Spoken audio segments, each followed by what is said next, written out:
if we're trying to build a business, we're always nervous about things not working out. If you're just being creative and having fun, you're not worried about that. And that's when you start to expand, your creativity and your offerings and the way of thinking. And you also would serve the world in a new way. This is Unconditioning, Discovering the Voice Within, with Whitney Ann Jenkins. Hello and welcome to the 119th episode of Unconditioning, Discovering the Voice Within, where I bring on guests and we talk about the inner authentic voice and the challenges and the rewards that come from following it. This episode, I have with me Kim Aronson, who is a nonfiction book creator, an intuitive reader, and wisdom mentor, leveraging the power of AI to inspire and empower individuals on their journey to greater self-awareness and consciousness. As the publisher of 40-plus self-help books, Kim combines intuitive insight, practical wisdom, and cutting-edge technology to help people deepen their understanding of themselves and the world around them. His engaging and insightful approach is honed over decades of experience, including founding and running successful dating sites from 2001 to 2013. I really loved my conversation with Kim. It was engaging and so relevant to our times right now. And sometimes I feel like the time from which the interviews are recorded until the time they're released, there's some kind of divine timing in when that message is released. So here is my conversation with Kim Aronson. Enjoy. That's a good idea. It's wonderful to meet you. Yeah, you too. I'm excited to dive into your story and get to know more about what you're doing. So thank you. Thanks for having me. I appreciate it. All right. So the theme of my podcast is about following your inner voice, or the duende, or that thing that drives you, that helps you, or if you ignore it, it can sometimes wreak havoc in your life. It will definitely let you know one way or the other. And so the nature of what you do and the wisdom that you tap into to help other people find within themselves, there are a lot of things that you had to go through personally in order to be able to be a guide for others. And so one of the first things that I like to ask is, when is the first time that you realized that you had this inner voice of your own that you were able to recognize and follow? Wow, that's a good question. Actually, it was so early on. I remember, well, I have I think let's start with awareness, right? When did I become aware? I was very young. So I'll get to your question, but I think this is good to just mention this. Like, I was really young. I think a lot of people have this experience, but I was probably really like 1.5 or something. And I just remember I must have slept between my parents, and my dad stepped out of the bed and into the kitchen, and I kind of rolled over in that little dip. That is where he was lying, and it was all warm. And that feeling of like being in his warm space while I see him in the kitchen, that just sat with me somehow. Like, that was my first awareness of being a person. And I think that kind of set a thread in my life, like an awareness of being. But then fast forward to, I think I must have been 14 or something, and I just became more aware of how I was not like everybody else. And I don't mean I'm special or anything. I think we're all not like everybody else. I just became aware of myself, you know? Yeah. And sometimes I did feel that people didn't know what I knew, but I also sometimes felt that they knew more than I knew. I just knew I was different. And especially, I had an older brother, had one, he passed away, but he was 3.5 years older than me, and we shared a room for some years. And I remember sometimes we talked about things I learned in school, and because he was 3 grades above me, I assumed that he knew things that I didn't know. But sometimes I felt that I knew things that he didn't know. Like, I was just surprised about the lack of insight he had, because he wasn't so self-aware. And at that point, I think that really hit me, that we're just different. And some people are just more aware of what's going on in their lives, and some people are not aware of what's going on in their life. And it was such a like, I didn't know, you don't know until you know, right? It's like, and so that stuck with me. I think from 14 and up, I was aware of the fact that we all had different insights and different ways of both being in life and also understand how life is. Was that an answer to your question? Absolutely. It's whatever answer to be. It's your story. Okay, no, it's just I actually don't remember exactly what you asked me about. Yeah. So your upbringing, were you encouraged to follow your individuality and express your authentic self? I mean, I'll let you know why I laugh because yes, but they were definitely not conscious about giving me those permissions. My parents were the way they did it was like not concentrate on me at all. Like I was just left to my being and doing. And so there were no limitations and no pressure, but there were also no guidance.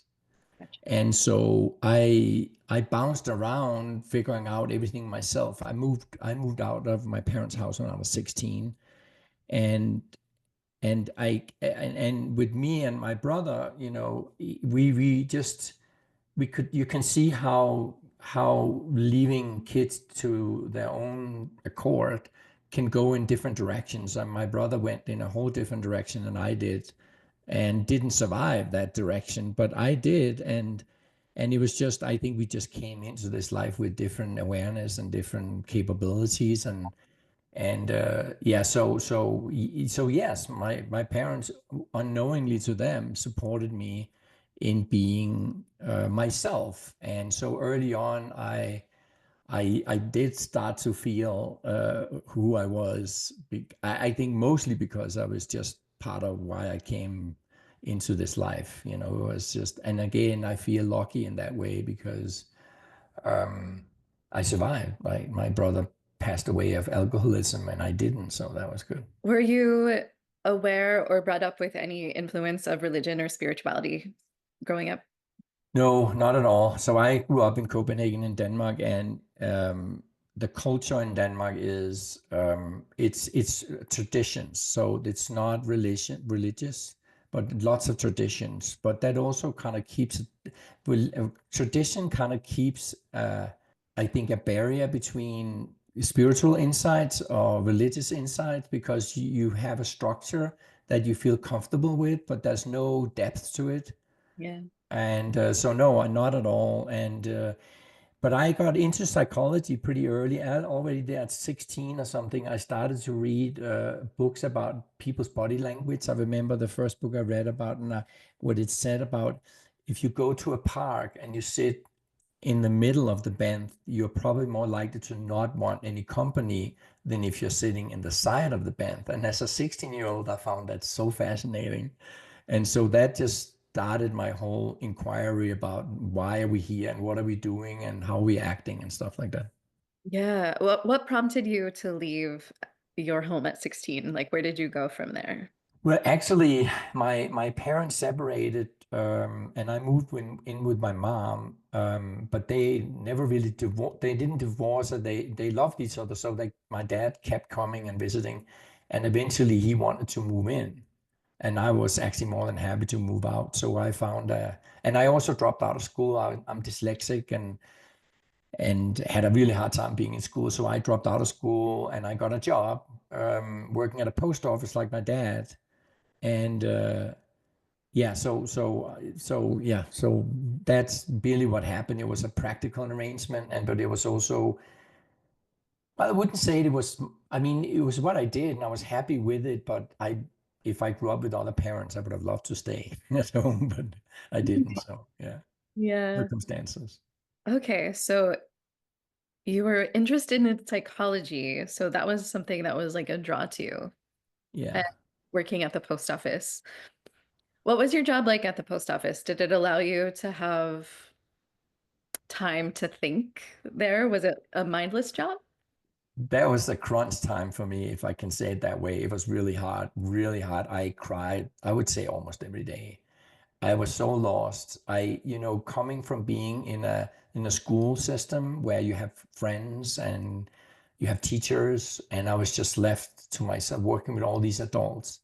And back then, probably still happens somewhat, but back then people were drinking a lot. So that year I was drinking and I was depressed and I felt sad and I was surrounded all these men who had no feelings. And I mean, it was really hard. So there was a time where I got depressed, and but what happened?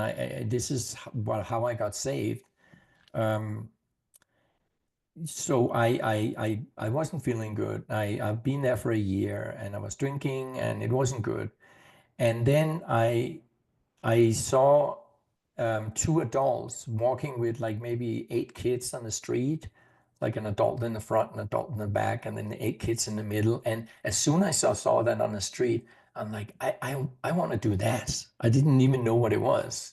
And so I went up to in Denmark, you can go up to the city and ask for advice up in the city. And the guy at the counter there, just the informational booth, I told him, I said, how do you do this thing about working with kids? I saw these two adults working with kids. And he said, oh, let me look in the newspaper. And he looked up in the newspaper and found an ad where they looked for someone to help in a kindergarten. And he called the place and he said, I have a young man standing here who's interested in the job. Can you get an interview? And they said yes. So he set it up for me. So I had an interview right there. So I went to this place, and this was a place where you worked with kids from 0 to 12 years old. It's kind of an interesting form for an institution in Denmark, but mixed ages. So I went in there and I had an interview with these two women that worked there, and they told me what they were expecting, and there was something like changing diapers and making food with kids, and so in my mind, I'm like, when I'm done with this interview, they would never hear from me again because I'm like, I'll never do any of that. I was so freaked out. But before the interview ended, they said, can you just wait for a second here? We'll just go outside and talk to each other. And so they did for 5 minutes, came back and I said, you're hired. And I was 17 and I couldn't say no. And so I'm like, okay. So 3 weeks later, I mean, I was happy about quitting the job at the post office, but I was so nervous about starting this job, but it was the best thing I could do. So I worked with kids for 17 years and took an education. But working with all these women, this place that only had women, right? It was so good for me coming into an environment that were much more emotional capable and working with kids. And yeah, so until I actually moved to the US when I was 35, that's what I did. I worked with kids. Wow. So, how did that help you understand your depression? I don't think I understood. Well, I didn't understand it at that time. But when I was 22, I was into psychology, and it was very helpful that I worked with kids because we had supervisors and psychologists come and talk to us about working with kids. And I was surrounded by people who were educated. And so when I was 22, I started evening classes in psychology. I took some classes, and one of the teachers there, he in the end of the class, he said, I also have a private practice, if any one of you ever want to come, um, and have wow, I get all charts. That's interesting to think about. I'm going to have sessions with me, and I did. So I was actually, so I went and started therapy, and I worked with him for 7 years, and wow, that was so touching to me. He was so good. And at that point I started to realize there was there was something about my childhood, because up until then I saw my parents have been so perfect because they were so lenient. There was room for me, and all my friends loved my parents. We could have parties at the house and I could drink beers, all that thing. That's great when you're a teenager. But when I went to therapies, I realized that they might not have been the great parents, and that's why some of my feelings of anxiety and depression were come up. So that's all those years, that's how I realized. And I had problems with relationships and stuff. So all that started in my 20s. Yeah. What kind of therapy was that you experienced? It was just, I don't know if he had a specific he actually was still in school when I started. He was pretty young himself. So I wouldn't say he was just sitting down and talking about my feelings. Okay, holding space for you to. Yeah, and he was really he did exactly what he needed to do because he was holding space for me for so long, for 7 years. And I was there on and off, but I was there a lot. And I didn't have any money, but I spent the last dime I had on going to therapy because I knew it was important for me. And and what he did was, in the end, he was so good. In the end, right? I mean, after 7 years, he said to me, I came to him one day and I was like crying and I was feeling sorry for myself. And he said, you know what? Nobody else than you can help yourself. Only you can help yourself. And I needed to know that, but it took me 7 years to figure. He waited 7 years to tell me that. And I remember I was like so mad at him. I left, I'm like, how can he do that? But over a few weeks, I realized that he was right, you know, and I couldn't rely on him. I couldn't rely on anybody, really to take care of myself. I had to do it myself, right? Mm. So that was a big change for me. Yeah. So was that the realization that allowed you to stop going to therapy? Like what happened Yeah, after yeah, it was. Yeah. So I was in the middle of my education as a special ed teacher, I guess it was called back then, or something like that in Denmark, working with kids. And I've been like negotiating with myself to stay in the education because I was still vacillating about my life and my emotions and what to do in my life. But he really pushed me to stay in the education. And so halfway through, I had this realization, which also made me understand that I need to follow through on what I was doing. So I finished the education. And yeah, that was when things started to change for me. And I was learning about, I mean, lots of psychology I had in these classes, and I worked with kids and their childhood traumas and stuff. So I ended up also working with early abused kids, emotional abused kids, for some years, and I took an art therapy education too. Yeah. Yeah. And I feel like you have a lot of different tangents of your life. And so Mhm. how did your psychology studies inform you going forward? Well, I mean, so after my education, and I worked with kids for a while there in environmental therapy. It's actually Bruno Bettelheim's theory about how you create an environment for kids that has an unstable childhood and are very anxious or very angry. So everything is very structured, and that really taught me a lot. And in that place, I also was offered they would pay half of my other education. So I decided to take an art therapy education.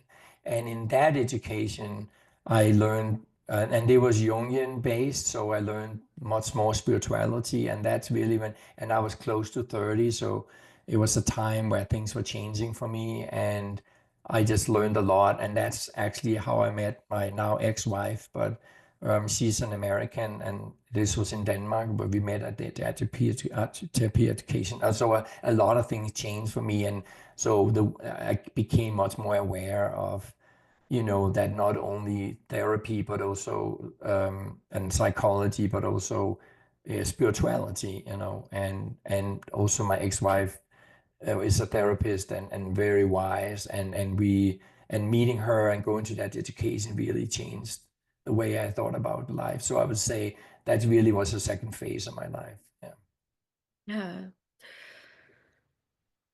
Yeah, a Jungian perspective, huh, is very much kind of exploring all the things that you seemed to go through in your childhood and upbringing of the light and the shadows aspects that you were discussing. Yeah, exactly. Yeah, the Jungian, I mean, it's amazing. Actually, some of the books that I have created are based on Jungian therapy, yeah. Jungian theories. Yeah. So, okay, so the relationship with your now ex-wife, is that what took you to the US? Yeah, it is. Yeah, we were together for 30 years. We got divorced 2 years ago, and it's been amazing. I mean, she changed my life for sure. Yeah, so she was from Chicago, and so in '97 we got married in '95 in Denmark, and then '97 we decided to move to try and live in the US, as it were. And then I switched from working with kids to going into working with technology. I got really into the World Wide Web in '95, and I was just really excited about that possibility of communicating with people online. It was just I apparently is really taken by technology, but I always have used it, and we can talk about that, but I always have used it to enrich people's lives, you know. I so I moved to Chicago in '97 and I worked as a web designer, but in my spare time, I created social network sites and services like that. I was just intrigued by the possibility of serving people online. Hmm.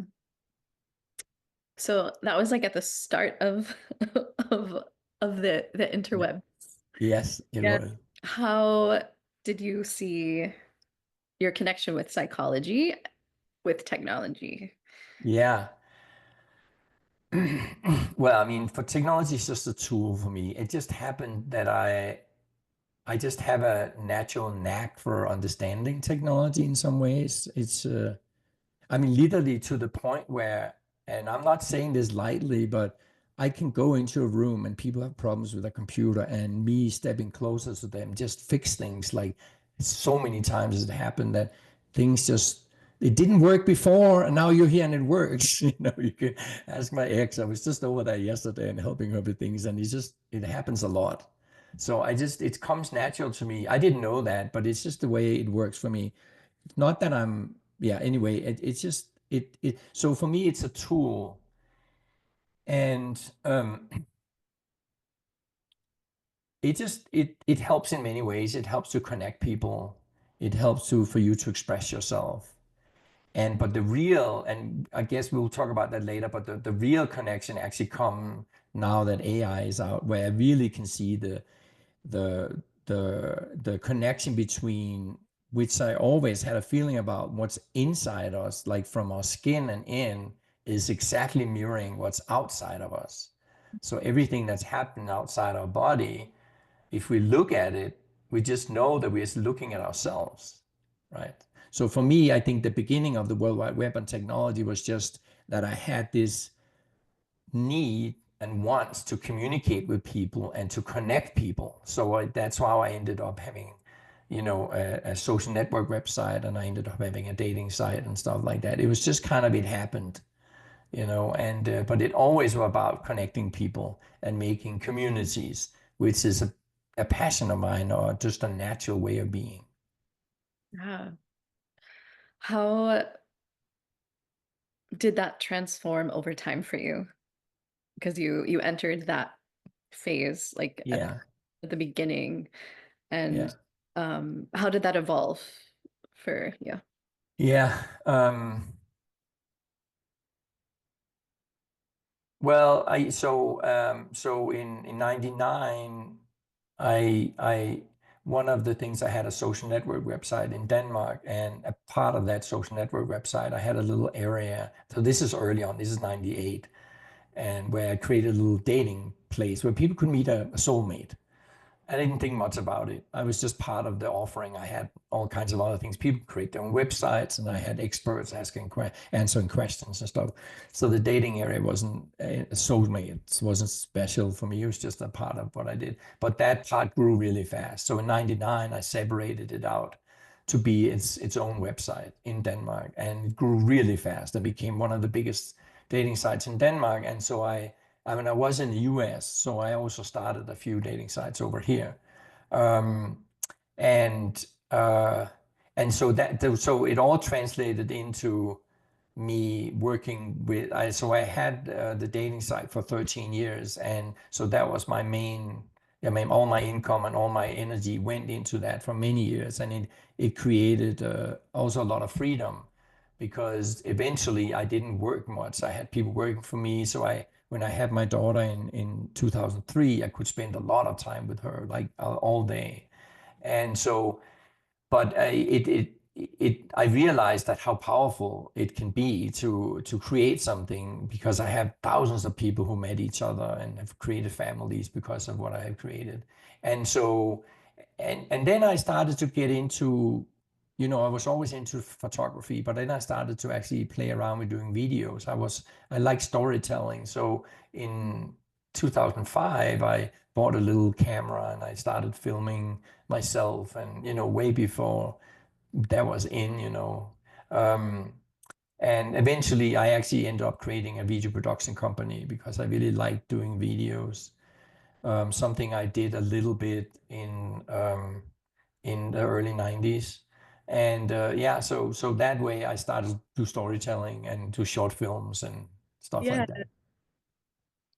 So it seems like the things that you are moving towards, like what was it within you that you were listening to make you go from like technology to the dating sites to the art and photography? And do you have Mhm. like a word for that or an Yeah, explanation? yeah. Yeah. I mean, I think I've been lucky in the way of always allowing myself to follow my flow. Not unconditionally, because I have been, I grew up my family didn't have any money. So money is not anymore, but money was a scare thing for me. Like I was afraid we didn't have enough money, pretty much always. So I always needed to earn money, but I I had this core belief, and I think it was just sitting with me. I wasn't aware of it back then, but the core belief that if you put energy into something that you like, you're more likely to succeed. So I never wanted to have a 9 to 5 job because I couldn't see the room for me to express myself or being creative. And so I was always self-employed as long as I've been in the US. And it has always worked for me. Like everything I've done is something, it started as a hobby. It was just something I did for fun, like my dating sites, my websites, my video production, and now the AI stuff I'm doing. It's really, I'm just passionate about it, and it grows into something. You just have to sort of make sure you have an income on the side. So I always did that, consulting work or making videos for people and stuff like that. There's a confidence behind those choices too. Can you maybe explain like how one might believe in themselves to that extent of going forward in those choices? Yeah, thank you. That's giving me too much credit, I would say. Maybe at this point, but not back then. And if the advice I would give to people is, my ex-wife used to say, lock up your camel and just trust in God. You have to kind of trust, but you also have to have security, right? So when you have a passion, you really, really do have to go for the passion. And really, you really do. Because if you don't, it's just a waste of life. And you also are much more likely to be successful. But in the meantime, you got to pay your rent or your mortgage. So you got to have a side gig or something. But put all your energy that you can into whatever your passion is. And it really does not matter if you have a business plan or not. That is really not, it was never, I never started something because I want to start a business. I started something because I loved it. And it always worked out for me. So I think this feeling of, you can feel it in your body when when you're excited about something. It can be really God, if you're excited about mushrooms or you're excited about painting the sky, whatever that is, it really does not matter. It will turn into something that will give you an income and make you a lot of happiness. But I think the logic with true logic, there's too many offerings that says build a business and be successful in 90 days and all that stuff. But we are focusing too much on the doing and not the being. And it's really crucial that we stay in the being, which also makes us much more creative and much more free to change directions or trying things that might not work out. If we're trying to build a business, we're always nervous about things not working out. If you're just being creative and having fun, you're not worried about that. And that's when you start to expand, your creativity and your offerings and the way of thinking. and you also would serve the world in a new way, Yeah. because you're thinking outside the box. Yeah. So yeah, go Yeah. ahead. And you're expressing your authenticity, which attracts people to want to be interested in that too. Yeah. Yeah, there's energy. Energy is an interesting thing, but because we can't see it, but we can feel it if we really, concentrate on it or let ourselves feel it. And so everything has energy in it, and people have energy, and everything you produce has a certain energy in it. And for me, it always felt like I always described it as warm or cold, like not warm or cold, but it has temperature. And and I knew that pretty early on that if I put energy into something, it started to feel warm. Hmm. It just had this feeling. And the way it shows up is like all of a sudden you have people asking you questions about what you're doing or be interested in what you're doing, or maybe even people want to hire you for doing it, and you get a lot of different offerings, and you don't want all of it, but some of it is just a kind of a sign of the energy going in the right direction, and you're doing something that is heating up, so to speak. It's a little bit like you see how like people in the forest, they're trying to make fire by having a little stick and they in between their hands, right? That's exactly what it is. It's that friction that creates the energy, and it's that energy that actually produces things in the world. Um, so, and then the more you put passion into it, it's almost like, again, if you have this stick, if you put the stick between your hands and do this, like you create friction, right? And that's what it is. It's sort of like it's not necessarily a flow of energy that feels easy, but it feels right. Hmm. So you just kind of put more friction into it. It's not Yeah. that you should work hard or anything. It's just that your energy becomes more solid when you focus more on something you're passionate about. And that solidity of any energy actually create physical things in the world. It is actually happening. It's Mhm. just really hard to explain, but energy is a magical thing. Yeah, and when you're more in alignment, I feel like time also changes because you're in the flow and you don't care about the tediousness of things so much.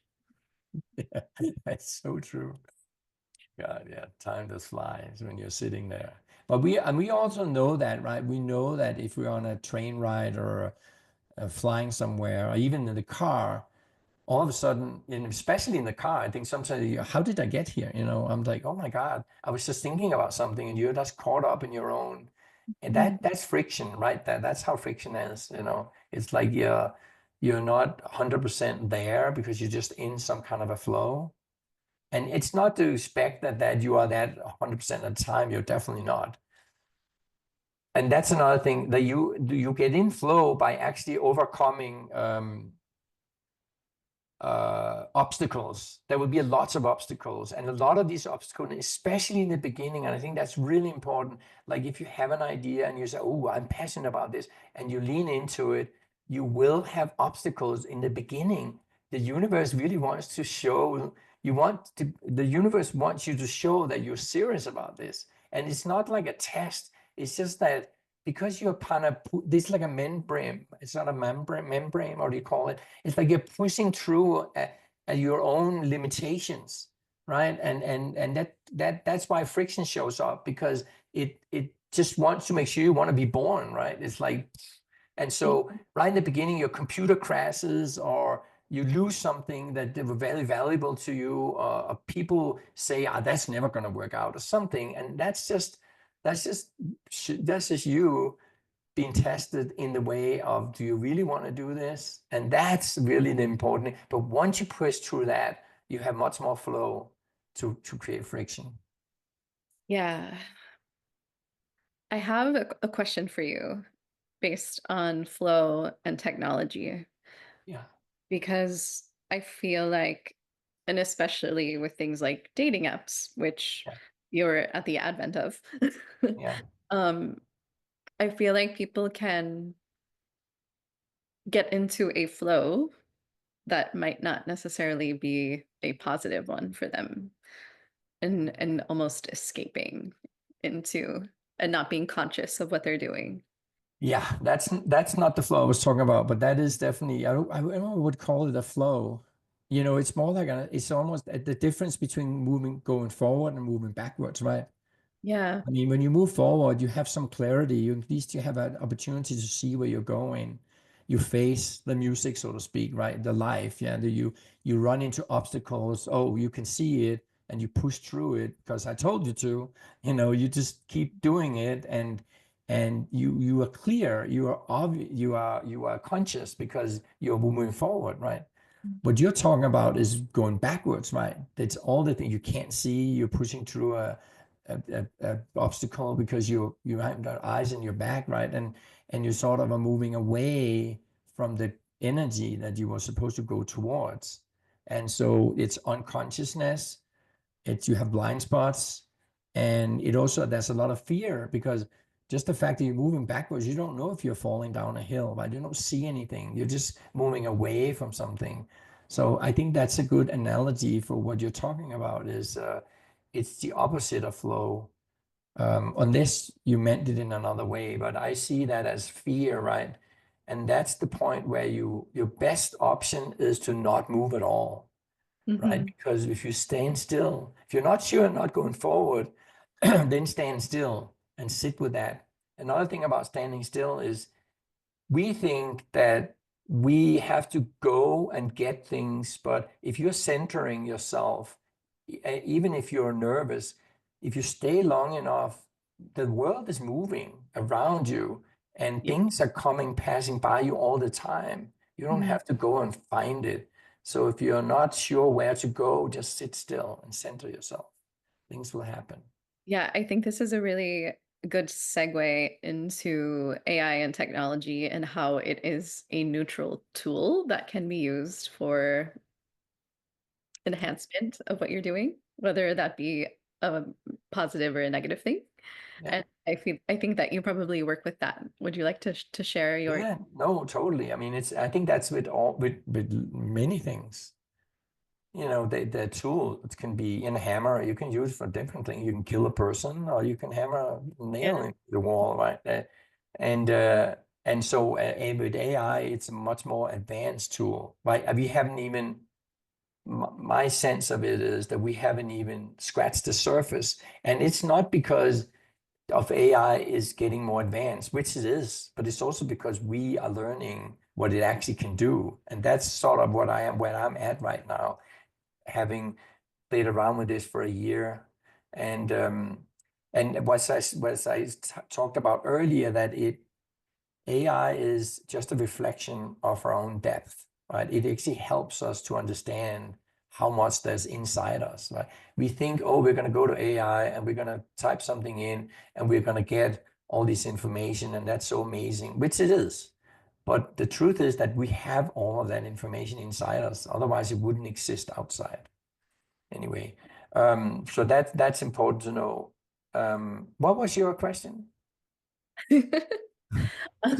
I think mostly what is your experience with using AI and what do you feel is the difference between information and knowledge? Well, I'm just realizing after a year or so that it it in a very magical way, it really reflects where I'm at, what my intentions are. Um, it's this saying that I heard a lot. It's like, if you put crap in, crap comes out, right? It's like it really reflect who you are, right? And how you're thinking. And I feel that's so very true.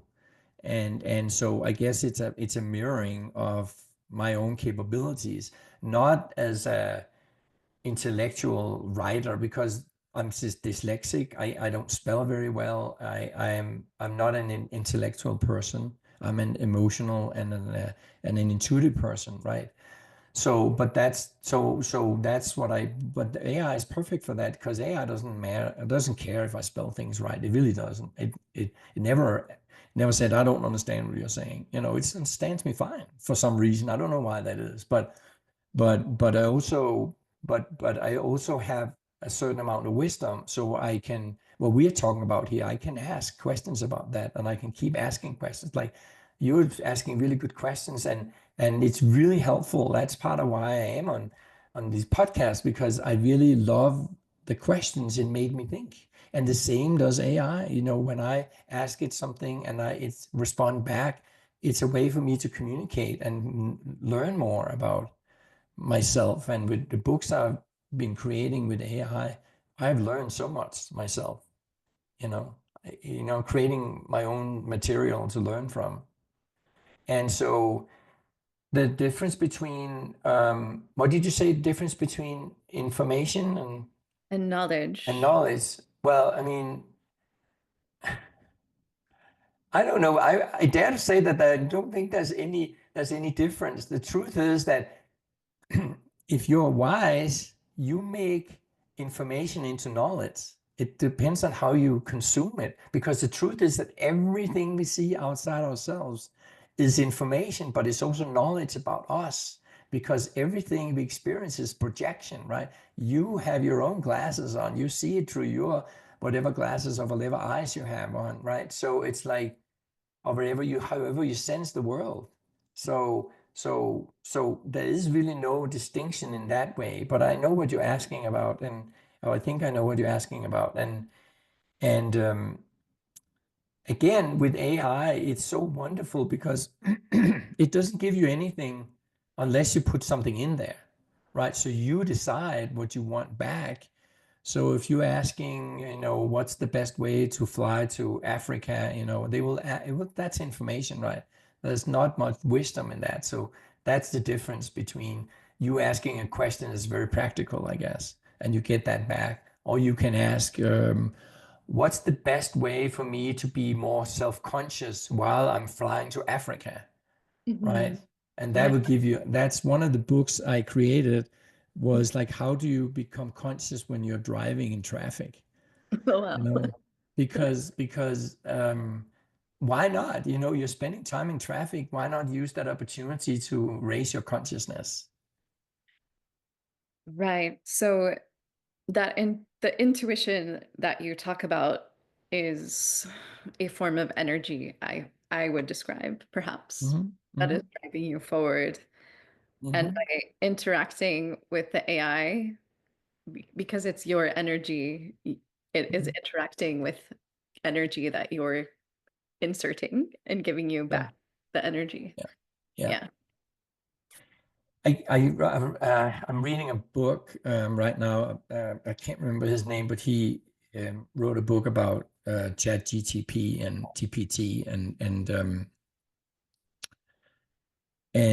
there's an example in this book, and I think it's just so, it's very simple, but it's really good. So that a year ago, there was another professor who were trying out the chat and put in like a question that was a strange question. The question, he said, was, when was the Golden Gate Bridge moved across Egypt for the second time? And ChatGPT responded back, the Golden Gate Bridge were moved from the second time across Egypt. And then they said a date, like September 1st, 1999 or something. And he concluded, the guy back then, he concluded that it didn't know what it was doing, right? This AI is just BS because it just doesn't know anything. And then this guy who writing the book now, he said he didn't feel that was correct, and he was testing it out. He said, if you ask a person that question, they would probably also come back with some weird answer because it's a silly question. And he said that's what AI is doing. And so what he did was he asked AI the same question, and he asked it another question too, a more logic question, like when was the Olympic in Munich or something, and it answered that question right. And then the other question about the Golden Gate, it answered it the same way it did the first time, right? A silly answer. Then he prompted it. So he tried it again, but before he asked again, he prompted it, and he said, "If I ask a question there's no reason for it, it's a weird question. You should tell me it's a weird question, and also tell me why it's a weird question." And so that was the prompt he gave it. And then he asked the question again about the Olympics, and it answered right. And then he asked about the Golden Gate, and then AI said, that's a silly question. Golden Gate has never been moved. And this is the reason why you can't move it. It's going to cost too much money. It's so much iron. It's cute and all that stuff. And so what this just tells us is that we need to make sure that we ask the right question the right way. Otherwise, we just get silly stuff back, right? And I think that's really a lesson for life, right? If you just, I mean, people talk about God, right? And if you communicate with God and you pray to God, and I think you should see it the same way, because it's all about energy. And if you just say to God, please help me, it's a very like open question, right? But if you're Mhm. more specific, like what is it? I mean, I am in trouble, I feel pain, I'm sad, be very specific about what's going on for you. It is way more likely that you get the right answer back. Yeah, absolutely. If people would like to read your books or find out more about you, where Mhm. can we guide them to? So my book website is called wisdommanuals.com. And yeah, I have 40 books out there right now. Um, and that actually, because Valentine's Day is coming up, I made a book about online dating if people are doing that, and it will guide them through a better way to do that. And it's free right now on my website, and there's an audiobook too. Um, yeah, so that's the best way to do it. And I have my own website too, Aronson.com, which is my intuitive reading website where have my clients and stuff. Yeah. Okay. People, please reach out, if you have any questions and stuff. Yeah. Okay. How long have you been doing intuitive reading? Oh boy. I started I started when I lived in Berkeley, California. I in 2004 I started studying with a woman there, Phyllis Pay, who has a group for intuitive readers, and I was in that group for 17 years. So I started my private practice in 2006, and yeah, so I've done this a very long time. Right. What is your approach to intuitive readings? Like how does the information come to you? Yeah, no, that's a good question. It's more sensing than anything. I just feel people, and I get some pictures, not super clear, but it's information through glimpse of a person dancing, or and then I get a feeling from that. But it's very feeling based. And when I sit with people, I just usually have my eyes closed and just feel them. And throughout my education in all this, my training, I have a whole huge box full of tools, right? There's all kinds of tools, and that's the way I work with colors and energy and chakras and stuff like that. But people would just experience me sitting with my eyes closed and just sense, where they're at. And it's just becomes very natural to me after all this time. It's a very natural thing. But it's good for me to be centered. Sometimes I'm at a party or I tell people what I do, that like read me right now, and I can't really do that very much because I can sense people. But the real true deep reading, I have to be very centered and sit with my, and then I get good information. Even sometimes before people come to me, if they have an appointment, I sit for 10 minutes before I see them, and a lot of times the information comes to me in the beginning there. Yeah, setting a very specific intention and a container for it. Yeah, it's important. Yeah, yeah. You have to make sure you're not mixing your own energy with them. And there's something called matching pictures that is, if people have issues that you also have, you want to separate that so you're not reading yourself but reading them. And there's lots of tools and things like that's very helpful. Oh, well, yeah, I'll put all of those links into the show notes so people can click on them easily to find you, Thank you. the variety of things that you do. Yeah, yeah, that's true. Is there anything that you feel is on the top of your mind or your heart that we haven't addressed yet? Well, I would just say that my whole thing and everything I do now and I've done for a while, both with my reading and with my publishing all my books, it's it's really just one. There's just one thing I always do, It's to help people raise their consciousness and an awareness. And the reason I'm doing that is not because it's a interesting thing to do, or it's for other, I mean, the only reason I'm doing that is because it will actually help you in your life, because awareness means that you can reflect upon yourself. And when you reflect upon yourself, you actually have something to work with, right? Because if you're not aware, my spiritual teacher that I followed for a while, called Stuart Wilde, who passed away unfortunately, but he said, well, if you're not aware, you'll be hit by a car and then it will help. You get into trouble. And we talked about that right in the beginning, right? It's like you will, so avoid being hit by a car or being sick or lose somebody and, something like that. Avoid all of that by just starting to work on yourself, to work on your energy and work on your awareness.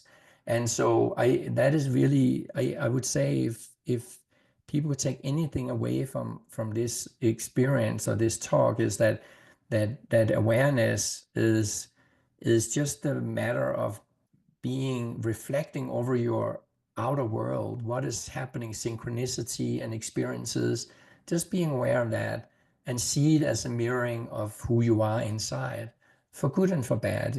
They can be painful experiences and beautiful experiences, but the universe and the surroundings always talk to you, right? Yeah. And use that. It's right in front of you. It doesn't cost anything. It's always there. So just feel out your environment, and say, okay, what does that say about me, and how do I have to feel about it, and who am I? And that would help you a lot in your life. You will definitely avoid a lot of trouble by doing that. Yeah, just from trying to know yourself Yeah. and being curious. Yeah. Yeah. So I have one last question that I ask to wrap up the conversation. And that is, if your inner voice had a billboard, what would it say to the world? Or for people to see out to the world. Okay.